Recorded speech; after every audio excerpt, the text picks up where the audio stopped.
और इस देश की एक ज्वलंत मुद्दा,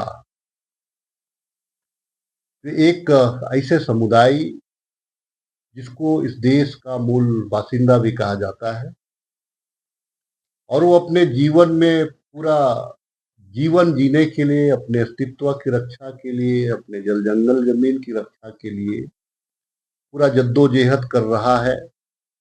और उस जद्दोजहद में, और खास करके इस भारतवर्ष में, जब यह भारतवर्ष प्रजातांत्रिक सिस्टम में नहीं आया था, उस टाइम भी इनके अंदर में एक अपना लोकतांत्रिक व्यवस्था रही थी। और उस दरमियान एक सामूहिकता के बल पर, अपने संगठन के बल पर उन्होंने अपने जल जंगल जमीन की रक्षा करते हुए नदी नाला पहाड़ पर्वत, उनका जो जमीन है, उनकी जो भाषा है, उनकी जो संस्कृति है, तमाम को हजारों हजार वर्ष से उन्होंने संजो करके अभी 21वीं सदी तक लाने में कामयाब रहा। लेकिन आज के तारीख में आखिर क्या कारण है कि आज वो इस जद्दोजहद की लड़ाई में पिछड़ता नजर आ रहा है? उसकी जो आत्मा जल जंगल जमीन उनसे दूर होता जा रहा है। उनका जो अपना एक जमीर और पहचान, उनकी सभ्यता, उनकी संस्कृति, उनका भाषा, वो छीन होता जा रहा है, विलुप्त होता जा रहा है। और इस भागम भाग में, इस जुडिशियरी, कार्यपालिका, न्यायपालिका और व्यवस्थापिका के इस लड़ाई में वो अपने आप को बीच में स्थापित नहीं कर पा रहा है, जिसके वजह से आज वो हताश, निराश और भय का जीवन जीने पे मजबूर है।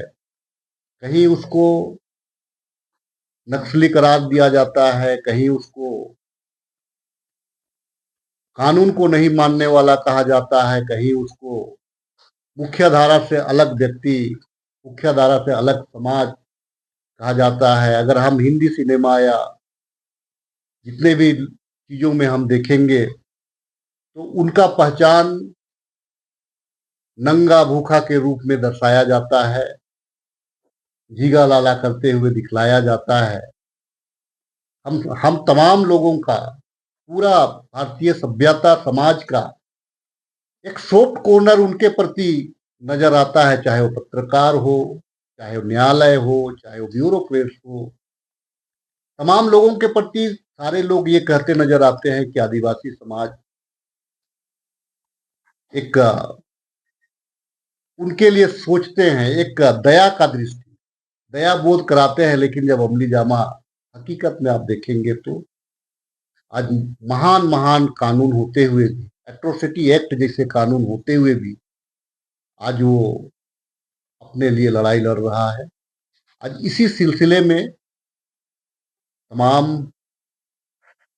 लोग, आज हम लोग यहाँ पे आज एक पीसी कर रहे हैं, और शासन अपना काम करता है, कानून अपना काम करता है, माननीय न्यायालय अपना काम करते हैं, लेकिन उनका पैरवी पहुंच नहीं होने की वजह से बढ़िया उसको न्याय मिलने में भी देरी हो रहा है, कहीं कहीं न्याय भी नहीं मिल रहा है, क्योंकि अपना पक्ष वो रख ही नहीं पा रहा है, और कानून सबूत और पक्ष की दलीलें सुन करके अपना डिसीजन देता है। उसी को मद्देनजर हमारे साथियों के द्वारा यह एक सोच लाया गया कि कहीं ना कहीं एसटी एससी समुदाय को, ओबीसी समुदाय को न्यायालय में कैसे उनको राहत मिले, इसका एक सेमिनार के लिए हम लोगों ने आदरणीय हमारे ex chief justice of India के जी बालाकृष्णन सर को एक आग्रह भेजा था कि सर, न्यायपालिका का एक सेमिनार आप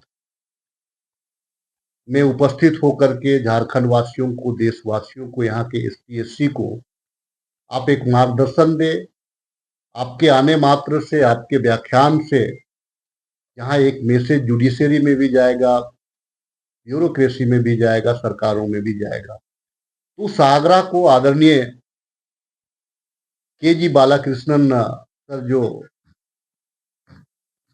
माननीय पूर्व मुख्य न्यायाधीश सर्वोच्च न्यायालय के, उन्होंने अपना कीमती समय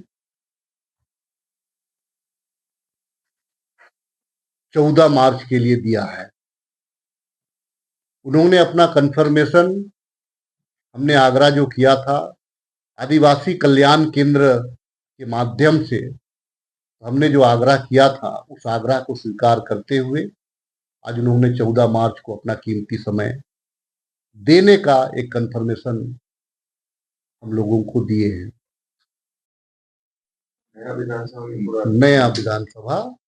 विधानसभा का जो ऑडिटोरियम है वहीं पे यह कार्यक्रम होगा, क्योंकि इस कार्यक्रम का ध्येय ये कोई पॉलिटिकल संदेश वाहक नहीं है। कार्यक्रम का समय क्या है? कार्यक्रम का समय 2:30 बजे से स्टार्ट होगा, 2:30 बजे से स्टार्ट होगा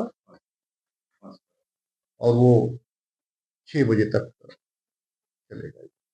आपके राज्य की खबरें, आपके शहर की खबरें सबसे पहले जानने के लिए देखते रहें अमर उजाला। चैनल को सब्सक्राइब जरूर कर लें और पाएं हर अपडेट।